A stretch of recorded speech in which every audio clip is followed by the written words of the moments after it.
इचलकरंजी येथील कल्लाप्पा आबाडे जनता सहकारी बँकेने अब्दुल्लाट तालुका शिरोळ येथील ताब्यात घेतलेल्या शाळेच्या इमारतीचं कुलूप तोडून सिक्युरिटी गार्डला धक्काबुक्की करून दमदाटी करत प्रवेश केल्याप्रकरणी शाळेचे चेअरमन गणेश महादेव नायकुडे राहणार अब्दुल्लाट तालुका शिरोळ यांच्याविरुद्ध कुरुंदवाड पोलिसात गुन्हा दाखल करण्यात आला। इचलकरंजी गावभाग शाखेचे व्यवस्थापक कुणाल संजीव नवलिहाळकर वय 39 राहणार जाधवमळा चंदूर तालुका हातकणंगले जिल्हा कोल्हापूर यांनी फिर्याद दिली आहे।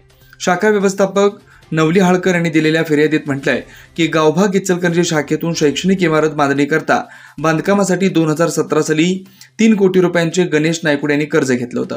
या कर्जाला शाळेची इमारत तारण म्हणून दिलेली आहे। नायकुडे यांनी कर्जाचे हप्ते मुदतीत न भरल्यानं 2019 साली कर्ज खाते थकबाकीमध्ये गेल्यानं 3,69,52,511 इतकी थकीत रक्कम येणं बाकी भरणं करता नोटीस देण्यात आली होती। मात्र नायकुडे यांनी थकीत रक्कम न भरल्यानं बँकेने कर्जाला असलेली तारण मिळकत 2022 साली ताब्यात देणे करता नोटीस दिली होती।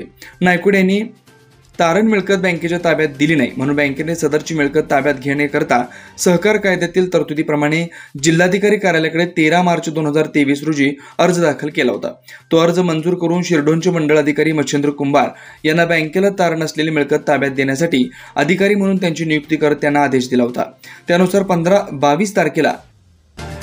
22 तारखेला दुपारी मंडळ अधिकारी कुंभार यांनी पोलीस बंदोबस्तात अब्दुल्लाट येथील गट नंबर 1123 पैकी 55 आर, गट नंबर 1124 पैकी 0.13 आर, गट नंबर 1125 पैकी 55 आर, गट नंबर 5 1126 पैकी 0.16 आर, गट नंबर 1130 पैकी 0.41.50 आर व त्यावरील शाळेची बांधीव इमारत आहे। या इमारतीचा कल्लाप्पा आबाडे इचलकरंजी जनता सहकारी बँक लिमिटेड इचलकरंजी बँकेला जप्त करून ताबा दिला होता।